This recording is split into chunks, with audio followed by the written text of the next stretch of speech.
Bonjour à toutes et à tous. Nous sommes heureux de vous accueillir dans le premier webinaire de la CEPAM de la Seine-Saint-Denis, dédié aux infirmiers et consacré au suivi de l'isolement dans le cadre de la Covid-19. Je suis Samira Ajikelé-Charfa, déléguée de l'assurance maladie. Je co-anime ce webinaire avec d'autres participants à qui je vais laisser le soin de se présenter. Bonjour, je suis Sandrine Féliot, déléguée de l'assurance maladie sur les communes de Saint-Ouen, Aubervilliers, une partie de Villepinte. Bonjour, Jean-Luc Moret. Je suis le responsable du service des délégués de l'assurance maladie sur notre département de la Seine-Saint-Denis.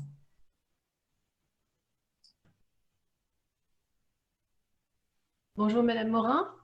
Bonjour, Joëlle Morin, je suis infirmière libérale sur la Courneuve et déléguée des unions régionales des professionnels de santé, collège infirmier. Nous allons aborder pendant 1 heure les 3 points suivants. La visite à domicile des patients Covid+, la plateforme de mise en relation entre les infirmiers et les patients, vos modalités de facturation. Vous remarquerez que nous avons coupé volontairement vos micros pour une meilleure qualité d'écoute. Toutefois, vous avez la possibilité de poser vos questions directement le panneau de configuration via la rubrique « Converser, discuter ». Nous prendrons 15 minutes en deuxième partie de séance pour répondre à vos questions. Rassurez-vous, si nous n'avons pas le temps d'aborder l'ensemble de vos interrogations, nous avons mis en place un Google Doc afin de répondre ultérieurement. Dès ce soir, la vidéo de ce webinaire sera en ligne sur notre chaîne YouTube. Alors, force est de constater qu'un nombre important de patients diagnostiqués Covid+, ne s'isolent pas malgré les consignes et continuent de travailler. Une des raisons principales est financière et concerne les jours de carence en cas d'arrêt de travail. Autre constat, le suivi à domicile est insuffisant. Le gouvernement a donc décidé de faire évoluer sa stratégie, tester, alerter, protéger. Tout d'abord, le 10 janvier, les assurés positifs avec symptômes ou suite à un contact avec la plateforme de l'assurance maladie peuvent réaliser leur arrêt de travail de 4 jours maximum, sans jours de carence, en allant sur le portail déclareamélie.fr. D'autre part, il a été décidé de renforcer le suivi des patients par les téléconseillers de l'assurance maladie, notamment pour les patients suspectés d'avoir été infectés par un variant du virus. Enfin, les patients Covid+, se verront proposer la visite à domicile dans les 24 heures par un infirmier. À compter du 20 janvier, les téléconseillers de l'assurance maladie proposeront à tous les patients Covid+, et certains cas contacts qu'un infirmier les suive à domicile. À J+4 de l'isolement, les agents de la plateforme de l'assurance maladie rappelleront les patients pour échanger avec eux sur leur état de santé et les règles à respecter. À J+7, un SMS sera transmis à tous les cas positifs et les cas contacts pour statuer sur la fin de l'isolement. Jean-Luc, peux-tu nous en dire plus sur la proposition de visite à l'infirmier, s'il te plaît? Avec plaisir. Alors, dans l'évolution toujours de cette stratégie TAP, TAP, tester, alerter, protéger, lors de l'appel par le téléconseiller de la plateforme Contact Tracing, auprès soit du patient Covid, le P0, soit auprès d'un cas contact qui, à risque, présente des vulnérabilités sociales, ce téléconseiller proposera le passage, la venue d'une infirmière sur le lieu d'isolement. En effet, je tiens à préciser que c'est vivement recommandé, ce passage de l'infirmière sur le lieu d'isolement, pour les patients atteints du variant du virus. En tant qu'infirmier, infirmière, vous serez volontaire, si vous l'avez souhaité, on le verra plus tard, vous serez inscrite, vous serez contacté et votre rôle à ce moment-là sera de vous rendre chez ces personnes à l'isolement, de les aider à réussir leur isolement, en leur prodiguant des conseils sanitaires, d'organisation de leur vie quotidienne et aussi notamment en effectuant éventuellement des tests antigéniques ou des RT-PCR pour les membres du foyer. Samira, si tu veux reprendre. Alors, le diaporama que vous avez sur l'écran vous montre le déroulé au niveau chronologique. Le suivi se passe en 4 temps. Le jour J ou J+1, l'assurance maladie propose systématiquement à chaque patient zéro la visite d'un infirmier. Dans les 24 heures qui suivent le contact, le patient reçoit la visite de l'infirmier.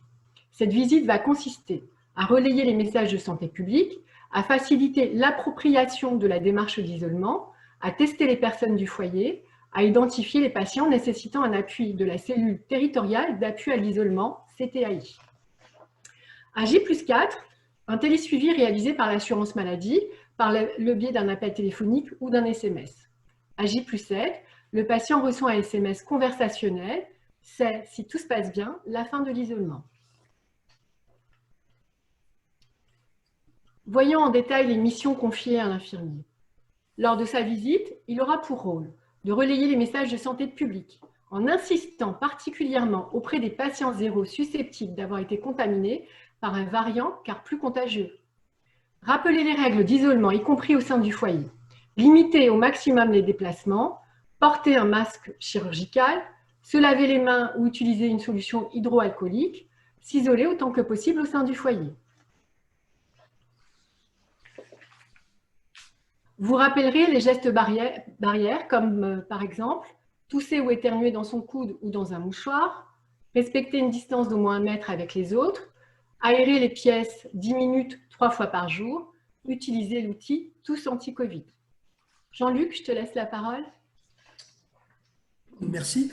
Donc, cette visite auprès du patient, elle doit, vous, infirmier, infirmière, vous permettre un temps d'échange avec lui, avec cette personne, pour notamment bien vous assurer et, de la bonne compréhension et des recommandations sanitaires, de l'assimilation par ce patient. Pour cela, pour faciliter cette appropriation de la démarche d'isolement, nous mettons à votre disposition un questionnaire d'isolement. Ce formulaire d'isolement, il est soit à faire remplir par le patient avec vous, vous pouvez le remplir ensemble, soit vous pouvez lui laisser afin qu'il le complète. Nous avons une information donc, ce matin concernant la livraison. Comme vous le voyez sur cette diapositive, l'envoi postal n'aura pas lieu tel qu'il est décrit puisque ces questionnaires nous ont été adressés à l'assurance maladie à Bobigny. Normalement, chaque infirmier infirmière du département sera destinataire d'une centaine de ces formulaires d'isolement. Finalement, ces formulaires d'isolement, ce sont, on le verra plus tard, les délégués d'assurance maladie qui, lors de leur visite auprès des infirmiers et infirmières, leur remettront ces imprimés. Mais vous pourrez le télécharger, il sera mis en téléchargement sur le lien que vous retrouverez après cette intervention. Au cours de cette visite, vous pourrez être amené aussi à pratiquer des tests sur les personnes du foyer. Des tests antigéniques, tout bien sûr en respectant les mesures barrières. Si les personnes ne disposent pas déjà d'un test réalisé, et la réalisation d'un RT-PCR. D'ailleurs, ce test RT-PCR est expressément recommandé s'il s'agit d'une suspicion d'un variant britannique ou Afrique du Sud ou même du Brésil. Pour cela, vous interrogerez le patient pour savoir s'il est atteint du variant ou s'il s'est rendu récemment dans un de ces deux pays, la Grande-Bretagne ou bien l'Afrique du Sud, ou s'il a été en contact avec des gens qui ont voyagé dans ces pays. Mais la plateforme Contact Tracing, lors de son appel, indiquera déjà s'il y a une suspicion de variant. Ce sera indiqué dans les fiches P0, on le verra après. Vous, infirmiers, infirmières, vous en serez avertis avant de faire cette visite d'isolement. Je précise que si la personne ne souhaite pas se faire tester à son domicile, vous pourrez recommander un test antigénique ou RT-PCR dans le laboratoire. Vous rappellerez également aux patients la nécessité d'un test à J+7 après la guérison du patient zéro pour lever la quarantaine. Enfin, une de ces recommandations, c'est de parler du lien de l'application Tous Anti-Covid aux patients. Et pour ces patients positifs qui le souhaitent, leur permettre d'activer leur code à 6 caractères. Voilà. Je passe maintenant la parole à Joëlle Morin. Merci. Alors, je ne sais pas pourquoi j'apparais pas. Alors, la chose très importante pour la visite à domicile de l'infirmière, c'est de pouvoir s'assurer de la qualité de l'isolement pour le patient. S'il y a la moindre découverte d'une situation de vulnérabilité sociale, donc il faudra en référer à la cellule territoriale d'appui à l'isolement, la CTAI. Pour cela, donc vous verrez dans la slide suivante les coordonnées de nos 2 CTAI sur le département 93. Donc vous pouvez donc par ce biais faire remonter les difficultés sociales pour des patients qui sont isolés tout seuls, donc par exemple pour faire un portage de courses. Si par exemple l'habitation vous permet trop exiguë pour pouvoir assurer un isolement de qualité, il faudra le signaler aussi à la CTAI. Donc, si on peut avoir la slide suivante pour vous présenter. Voilà. Alors, les CTAI sont déjà sous la tutelle des DAC, qui sont les dispositifs d'aide à la coordination. C'est un binôme, là, en l'occurrence, binôme d'un médiateur en santé et d'Unidel. C'est des dispositifs donc, qui ont été mis en place depuis mai et positionnés auprès des préfectures du département. Donc, il y a déjà eu plus de 600 cellules familiales qui ont fait appel à ces CTAI en 6 mois. Donc, elles sont sollicitées par la caisse primaire d'assurance maladie en cas de positivité et après donc repérage de difficultés sociales. D'où l'importance pour nous, lors de cette visite à domicile, de repérer les situations très complexes sociales, donc un environnement précaire ou une difficulté d'isolement au domicile du patient.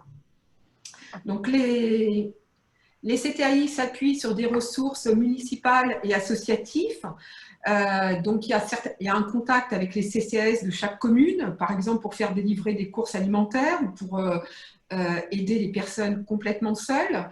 Il y a aussi une possibilité de trouver une alternative au logement si l'isolement strict est impossible au domicile. Et puis ensuite, on peut aussi faire intervenir une équipe covisant pour effectuer toutes les démarches à domicile. Donc, sur ce slide, donc, vous voyez notre département coupé en 2. Donc, le nord, vous avez la CTAI donc, sous la tutelle du DAC 93 Nord, qui est dirigée par Bawa Wang. Le sud, la CTAI donc, est dirigée par Julie Talibon. Vous avez donc chaque numéro pour côté nord, côté sud, et à savoir donc que ces plateformes, vous pouvez les joindre de 9h à 17h, 7 jours sur 7. Merci Madame Morin.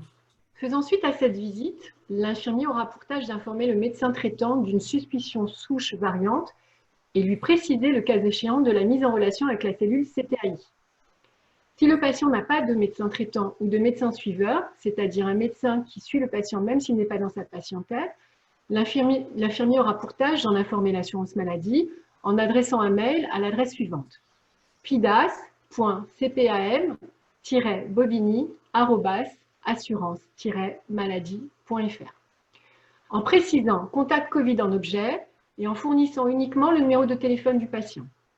À noter, l'infirmier n'a pas à réaliser de retour sur la réalisation de la visite à l'assurance maladie.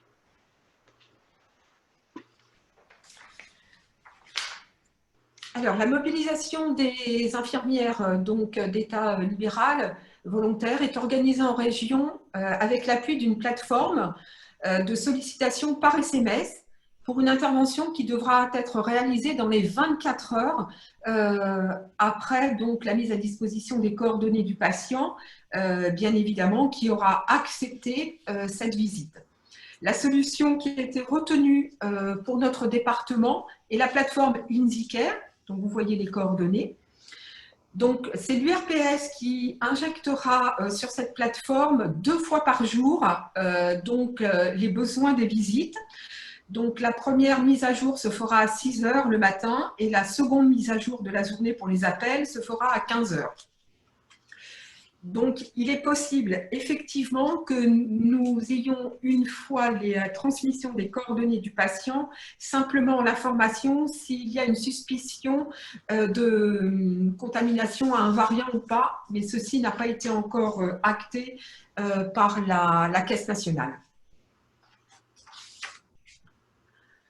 Alors, lors de la création de votre compte utilisateur sur la plateforme InsiCare, vous définissez vos jours de travail, vos horaires précis, votre zone géographique, tout est très bien délimité, et le type de soins pratiqués. Donc, ces informations ne sont jamais visibles par les patients. Elles ne servent qu'à filtrer simplement les demandes de soins qui vous sont envoyées après, pour pouvoir les envoyer à l'IDERN concerné par l'adresse du patient et par le soin qui est demandé. Vous téléchargez ensuite l'application InsiCare sur votre smartphone et vous recevrez alors les demandes de visite à domicile qui concerneront évidemment votre secteur. Alors, il faut déjà savoir que pour le 93, la plateforme InsiCare a déjà 262 infirmiers inscrits, 447 infirmières préinscrites à la plateforme.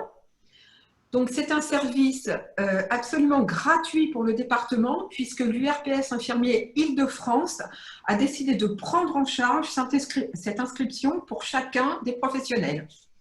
Donc, il faut savoir au départ que seuls les IDEL inscrits recevront les demandes de soins.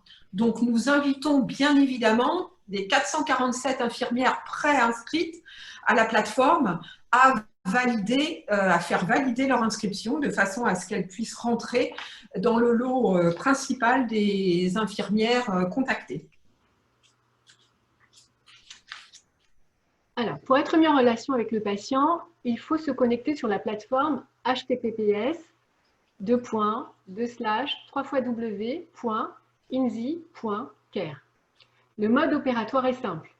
InsiCare contacte via une notification les infirmiers disponibles et correspondant à la demande.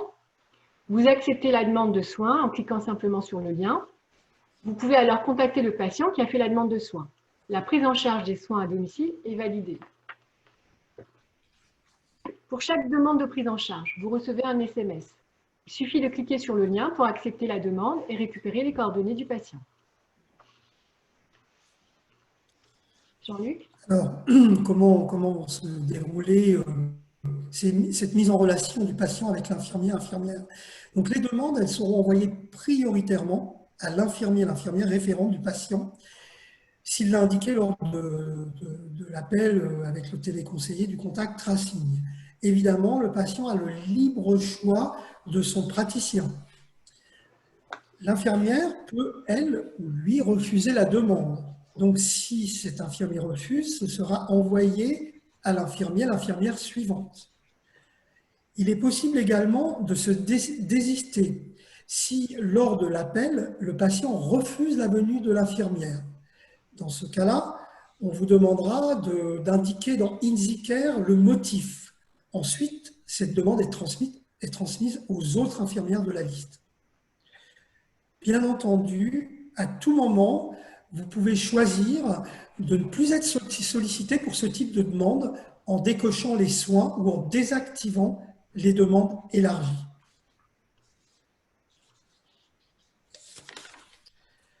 Il est à noter que les demandes pour des patients infectés par une souche variante sont à prioriser.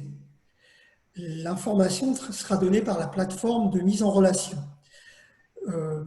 Il est évident qu'aujourd'hui, avec le risque de contamination fulgurant, il est important de prioriser ces visites.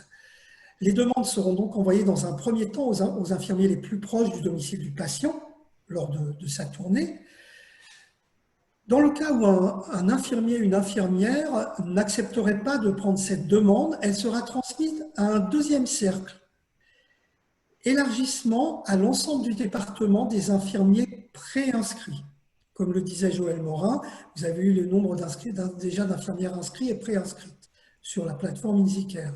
Et enfin, en troisième attention, si la demande ne trouve aucune réponse, c'est l'URPS infirmier qui contactera des infirmiers pour assurer la prise en charge de ce patient dans le cadre de son isolement. Venons-en aux modalités de facturation. La visite suivie d'isolement est rémunérée 22,64 €, correspondant à un AMI 5,6 et une MCI. Le cumul est possible avec la rémunération des tests antigéniques ou RT-PCR réalisés pour les membres du foyer et les majorations, dimanches et jours fériés, ainsi que les indemnités forfaitaires. Attention, il n'y a pas de cumul avec les majorations nuit, dérogation renfort EHPAD, enfants. La prise en charge est à 100% avec le code 3, soins particuliers exonérés. La visite d'isolement est différente de la visite de suivi Covid. Un rappel sur la visite de suivi Covid. La cotation est égale à un AMI 5,8 plus une MCI. L'acte de suivi infirmier à domicile est prescrit par un médecin à un patient Covid+. Pour tout savoir sur les mesures dérogatoires à la Covid-19, il vous suffit d'aller sur notre site amélie.fr ou alors de contacter votre délégué d'assurance maladie. D'ailleurs, je précise qu'afin de vous accompagner au mieux pour réaliser cette campagne, vous allez bientôt être contacté par les délégués d'assurance maladie. Ceux-ci vont donc, ils sont au nombre de 12 qui agissent donc sur les 40 communes de notre département. Donc, ces délégués vont contacter à partir de la fin de cette semaine, très prochainement, les 950 infirmières libérales du département, en commençant en priorité par les cabinets, par les gros cabinets de groupe, les grands cabinets. Cet entretien pourra se faire soit en présentiel, le délégué d'assurance maladie prendra rendez-vous et pourra se rendre au cabinet de l'infirmier et de l'infirmière, ou bien par téléphone ou d'autres modalités qui auraient été choisies. C'est à cette occasion que je remercie déjà les participants qui auront vu ce webinaire, mais pour les autres, ou même pour ces participants qui ont déjà assisté au webinaire, elles pourront donc d'ores et déjà avoir la visite de ce délégué de l'assurance maladie. Vous recevrez, chaque infirmière, infirmier, très prochainement un courriel vous relatant toutes les modalités de ce suivi d'isolement du patient zéro. Je vous remercie pour toute votre attention et maintenant, nous pouvons passer à vos questions, nos réponses. Sandrine, si tu veux prendre la parole. Merci. Merci pour les interventions des uns des autres. Alors, pour l'instant, je ne vois pas en direct de questions, mais on a eu l'occasion donc de récupérer quelques questions lors de l'envoi de l'invitation à ce webinaire. Donc, la première question posée par Madame Virginie Bailly est celle-ci. Qui va nous contacter pour la prise en charge de ces patients isolés et qu'en est-il de l'équipement de protection? Donc, comme il a été précisé lors de cette présentation, à compter du 20 janvier, l'infirmier et l'infirmière volontaire qui aura confirmé son inscription sur la plateforme InsiCare reçoit un SMS pour une intervention dans les 24 heures dans sa zone géographique d'intervention habituelle et suivant l'accord du patient testé positif. Le fichier, donc on rappelle que le fichier des cas positifs est enrichi 2 fois par jour, donc à 6 heures du matin et à 15 heures. Voilà, donc vous êtes informé par la plateforme InsiCare. Ensuite, concernant la prise en charge des équipements de protection individuelle, ces équipements sont inclus dans la facturation de la visite qui est donc aujourd'hui de 22,64 €. Une autre question était de savoir est-ce que l'information est diffusée aux médecins et aux équipes hospitalières afin que les patients soient orientés vers les infirmiers et infirmières. Donc, le dispositif suivi de l'isolement concerne une prise en charge en ville pour les patients testés positifs. La communication vers les médecins libéraux est prévue d'ici la fin de la semaine pour les informer de la mobilisation des infirmiers sur ce dispositif. il y a une question qui effectivement ne concerne pas directement l'objet de notre intervention, qui concerne donc la vaccination contre le Covid. J'ai simplement l'information qui a été rappelée par Madame Morin, que les infirmiers, que vous avez été donc informés de l'inscription sur vos sites donc URPS avec avec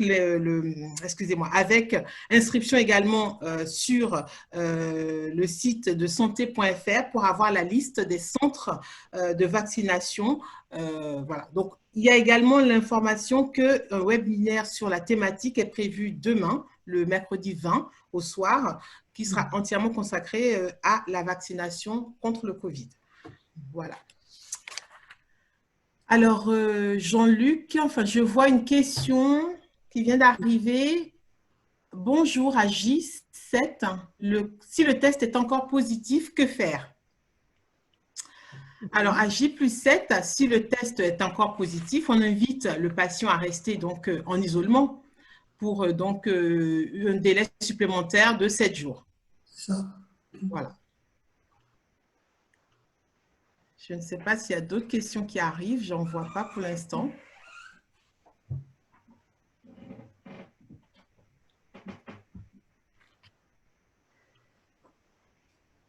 Non, pas d'autres questions.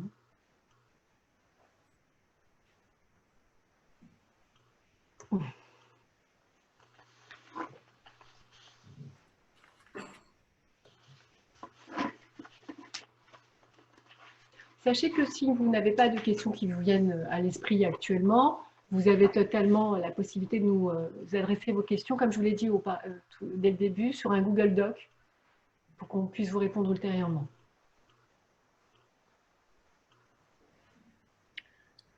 Bien.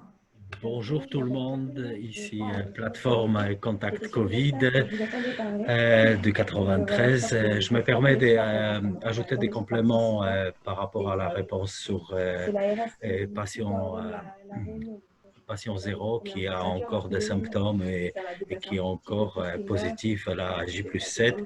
Bien entendu, pour la prolongation et pour la suite, on va l'inviter de consulter son médecin traitant qui va aviser avec lui tout ce qui est à suivre, s'il nécessite un arrêt, qu'est-ce qu'il y a à faire. Donc, c'est une prise de décision médicale. Donc, on invite de consulter son médecin traitant. Merci. Merci pour la précision, Mariotte.